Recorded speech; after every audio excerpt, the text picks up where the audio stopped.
حضرت مفتی تقی عثمانی صاحب مددلہ کی طبیعت درست نہیں ہے، اللہ انہیں شفاء کاملہ صحت عاجلہ دائمہ نصیب فرمائے۔ انہوں نے بہت بڑا کام کیا ہے، اتنا بڑا کام کسی نے اس دور میں نہیں کیا ہوگا، اور خاص طور پہ اقتصاد اسلامی پر جو انہوں نے محنت کی ہے وہ کسی اور نے نہیں کی۔ اللہ ان کو جزائے خیر عطا فرمائے اور ان کی محنتوں کو قبول فرمائے، صحت عافیت کے ساتھ رکھے۔ میرا بیٹا پڑھائی میں پہلے بہت اچھا تھا، لیکن اب اس کو سبق یاد نہیں ہوتا، تو یاد رکھیں کہ اس کے لیے 3 دفعہ رب اشرح لی صدری ویسر لی امری واحلل عقدۃ من لسانی یفقہوا قولی رب زدنی علما، پانی پہ دم کر کے اس کو پلایا کرو۔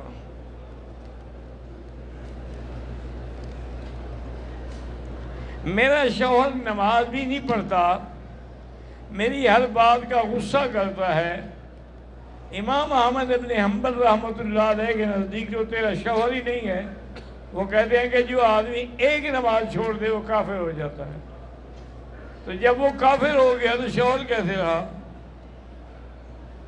ایک نماز، اور وہ تو پڑھتا ہی نہیں نا۔ من ترک الصلاۃ متعمدا فقد کفر۔ امام ابو حنیفہ رحمۃ اللہ علیہ فرماتے ہیں کہ یعنی اس نے ایسا گناہ کیا ہے جو اس کو کافر بنا دے گا، بنا نہیں۔ لیکن امام احمد فرماتے ہیں کہ نہیں، ایک نماز چھوڑی تو کافر ہو گیا۔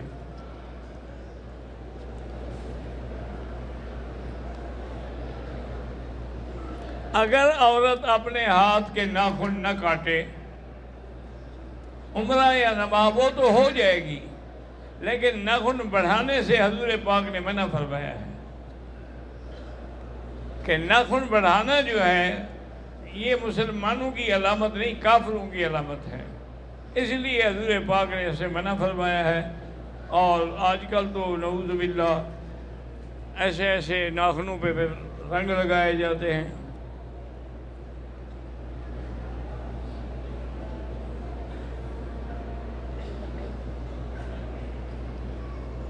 میں اور میرے شوہر اٹلی میں پڑھ رہے ہیں، میں اپنی ریسرچ کے لیے امریکہ جانا چاہتی ہوں، شرعی لحاظ سے مجھے اجازت ہے، آپ کے ساتھ کوئی محرم ہے تو اجازت ہے، محرم نہیں ہے تو پھر نہیں ہے اجازت۔ اگر دم لگ جائے تو وہ دم حدود حرم میں دینا ہوگا، کسی اور ملک میں نہیں۔ فَلْيَبْلُغَ الْهَدْيُ مَحِلَّهُ، اس کا ٹھکانہ کیا ہے؟ حرم۔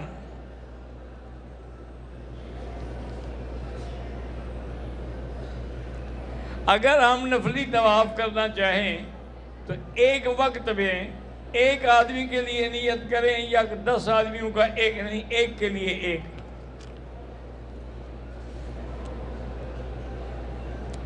پاکستان میں ہمارے علاقے میں دریائے سندھ کا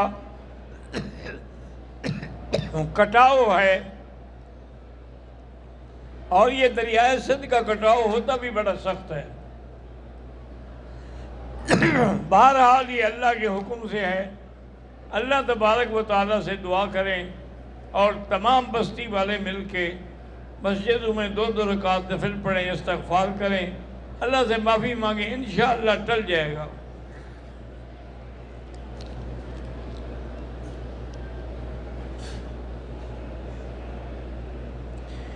دعا فرمائیں کہ جب میرے شوہر حج عمرے کے لیے آئیں تو میں بھی ساتھ آؤں، اللہ پاک سب کو نصیب کرے۔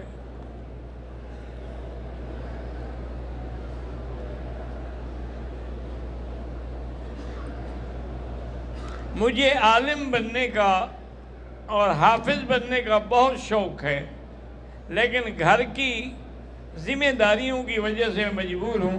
کوئی تمنا تو ہے نا، تو اس نیت کا بھی اللہ ثواب دیں گے۔ نیت المومن خیر من عملہ۔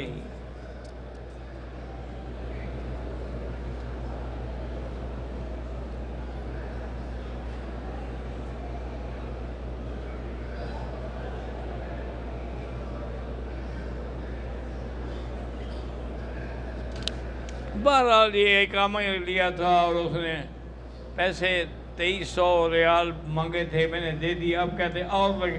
یہ تو کام میرا بھائی ایسا ہے، جو کیا اقامے بیچیں گے وہ اسی طرح کریں گے نا. آپ سیدھا قانون سے آتے تو آپ کو 1 ریال بھی نہ دینا پڑتا.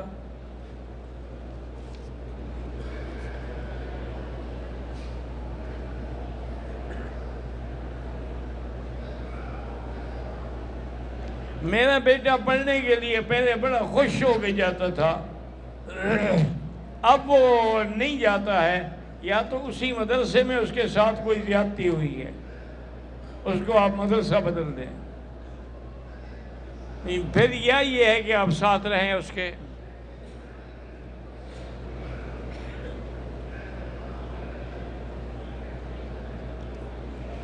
میں 25 برس کا نوجوان ہوں، ابھی تک میری شادی نہیں ہوئی. سورۃ الرحمن پڑھ کے 3 دفعہ روز دعا کیا کرو.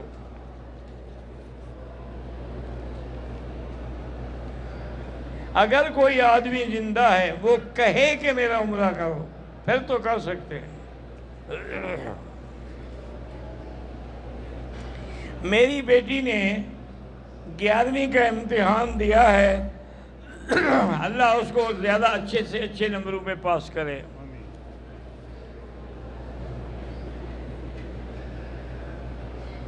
ہم طائف چلے گئے، ہمیں پتہ نہیں تھا کہ میقات ہے. اب تو لگ گیا نا پتہ. اب واپس جاؤ اور عمرہ کرو.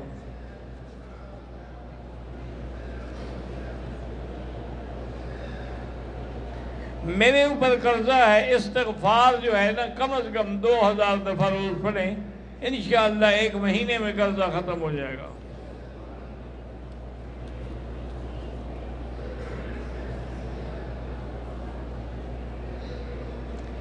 ایک خاتون نے طواف کیا، نفل پڑھے، رہائش پہ چلی گئی، صفا مروہ نہیں کیا. 2 دن کے بعد اس نے صفا مروہ کیا، ٹھیک ہو گیا، بال کاٹے تو پورا ہو گیا.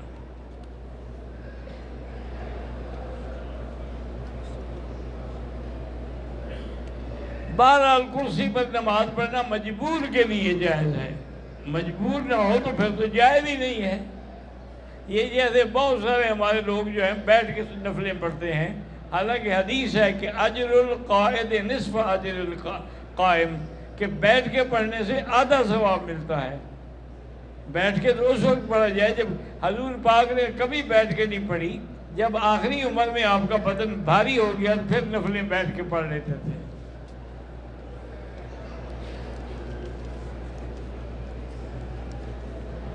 میرا بیٹا ملک سے باہر جانے کی کوشش کرے، اگر خیر ہو تو اللہ آسان کرے.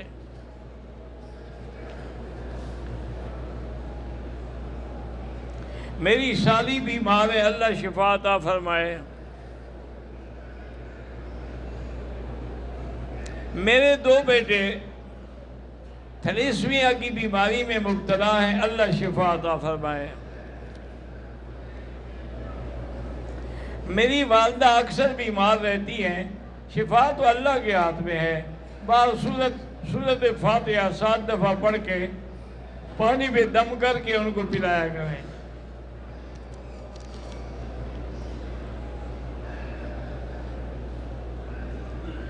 میں اپنے جوتے لے کے آتا ہوں، پھر جب جاتا ہوں تو مجھے اپنے وہ جوتے نہیں ملتے، تو آپ کسی اور کے نہ اٹھائیں، نہ جائز ہے. اپنے جوتے تھیلی میں بند کر کے ساتھ رکھیں.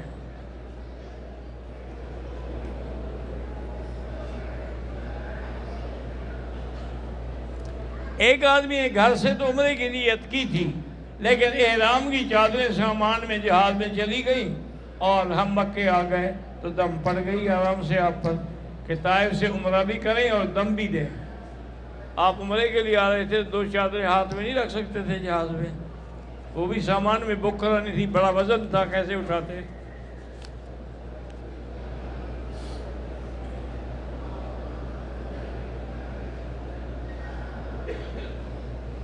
بہرحال کلاک ٹاور میں نماز کی جگہ بنی ہوئی ہے، بالکل بنی ہوئی ہے، وہ تو باقاعدہ مسجد ہے، وہاں نماز ہو جاتی ہے.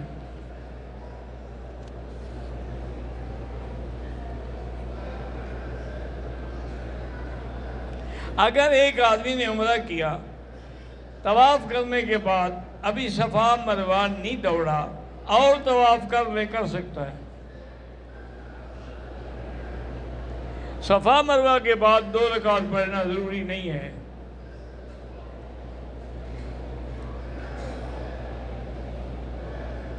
میں جب حل کرانے جا رہا تھا، حرم سے باہر نائی کے پاس تک ہوائی چپل کے بجائے سادہ چپل پہن، کوئی کچھ نہیں ہوتا۔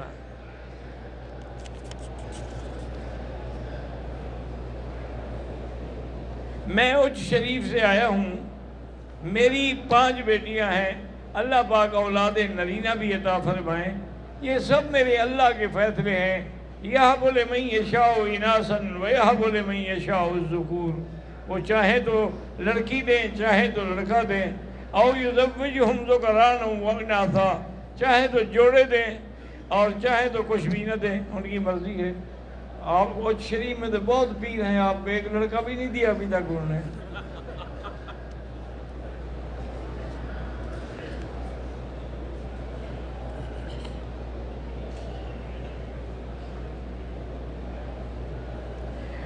پاکستان میں ایک ختم نبوت کانفرنس منعقد ہو رہی ہے، یہ تقریباً ایوان اقبال لاہور میں 24 ستمبر کو۔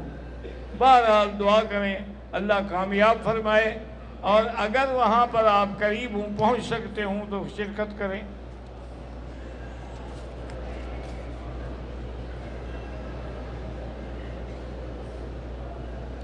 دو دن پہلے ہم نے عمرہ کیا تھا، آج پھر عمرہ کیا، تو پہلے میں نے ساتھی کا سر منڈا، پھر اپنا، کوئی حرج نہیں۔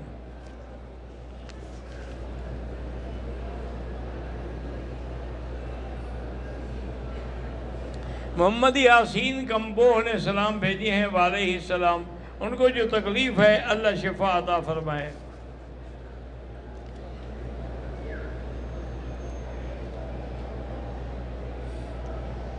12 سال سے جمعہ پڑھتے ہیں اور کچھ ظہر پڑھتے، پتہ نہیں کیا صاف نہیں لکھا ہوا۔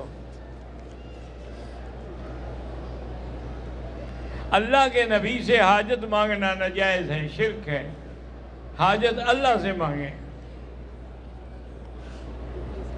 حضور کس سے مانگتے تھے؟ اللہ سے مانگتے تھے، تو پھر ہماری کیا طاقت ہے؟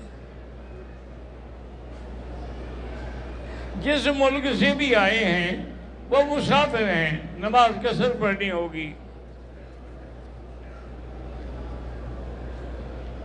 طواف وداع ہم نے کر لیا، پھر اگر موقع ملے تو حرم میں نماز پڑھ سکتے ہیں، بالکل پڑھ سکتے ہیں۔ طواف الوداع کا معنی یہ تو نہیں ہوتا کہ اللہ نے ہمیں نکال دیا ہے۔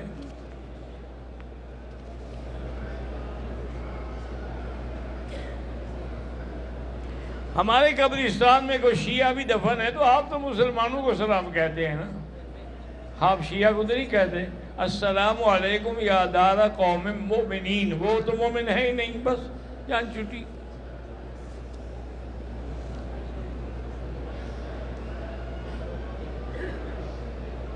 طواف کر لیا، بال کٹوا لیے، احرام نہیں کھولا، بال کٹوانے کے بعد صفا مروہ کیا، دم پڑ گیا۔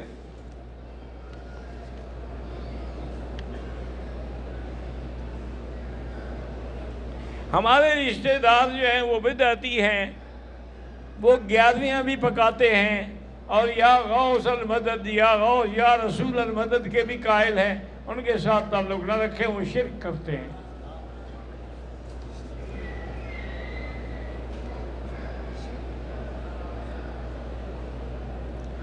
وہ یہ ٹھیک ہے کہ اگر آدمی مثلاً گزرنا چاہتا ہے، مجبور ہے، تو اس کے آگے کوئی چیز رکھ دے نمازی کے اور ادھر سے گزر جائے، ٹھیک ہے بات، جو بات ٹھیک ہے وہ ٹھیک ہے۔ لوگ غار ثور میں اور غار ہرا میں جاتے ہیں، اوپر چڑھتے ہیں، ٹھیک ہے، اگر ہمت ہے تو چڑھیں۔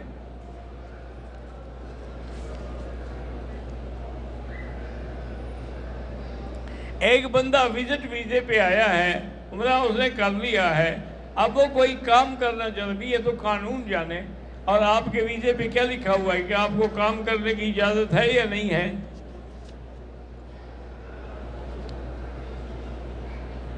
قاضی مظہر صاحب کے بیٹے قاضی ظہور حسن بیمار ہیں، اللہ شفا عطا فرمائے۔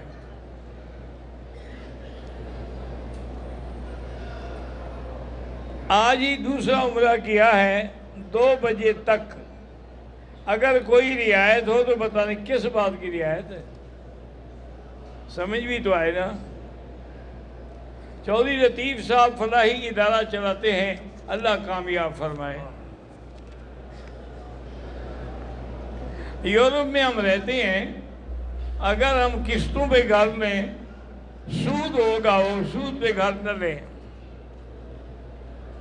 میری شادی کو 8 سال ہو گئے ہیں، اولاد نہیں ہے، دونوں میاں بیوی چیک اپ بھی کروائیں اور سورۃ یوسف پڑھ کے دعا بھی کریں۔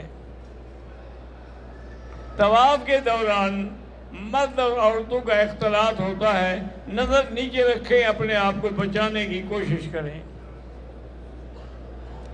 میں اس شریف سے آیا ہوں، فالج کا مریض ہوں، اللہ شفا عطا فرمائے۔ میرے قریبی رشتہ دار قادیانی ہیں، ان سے تعلقات قائم نہ رکھیں، دور رہیں، چونکہ قادیانیوں کے کفر پر پورے عالم اسلام کا اتفاق ہے۔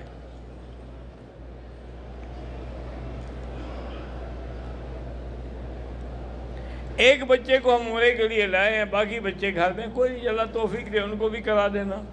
اللہم صلی علی سیدنا محمد وعلی آل سیدنا محمد کما صلیت علی ابراہیم وعلی آل ابراہیم فی العالمین انک حمید مجید۔ یا اللہ یا رحمان یا رحیم یا حی یا قیوم یا ذا الجلال والاکرام، یا الہنا الہ کل شیء، الہا واحدا لا الہ الا انت، اللہم انت الميسر لكل عسیر وانت على كل شيء قدیر، اللہم یسر امورنا فرج همومنا اقض حاجاتنا یا قاضی الحاجات یا سمیع الدعاء یا مستجیب الدعوات یا فارج الہم یا کاشف الغم یا مجیب دعوت المضطرین یا رحمان الدنیا والآخرہ ورحیمہما، فرحمنا برحمت تغنینا بہا عن رحمت امن سواک۔ یا اللہ سب کا آنا منظور فرما، یا اللہ سب کا عمرہ دعائیں عبادات منظور و مقبول فرما۔ یا اللہ جتنے دین کے مدارس ہیں ان کو ہمیشہ کے لیے آباد فرما، ان کے وسائل پیدا فرما، اپنے خزانے غیب سے رزق عطا فرما، تادم حیات کسی کا محتاج نہ فرما۔ ربنا آتنا فی الدنیا حسنہ وفی الآخرۃ حسنۃ فقنا عذاب النار۔ سبحان ربک رب العزۃ عما یصفون وسلام علی المرسلین والحمد للہ رب العالمین، آمین۔ اللہم صلی علی سیدنا محمد وبارک وسلم۔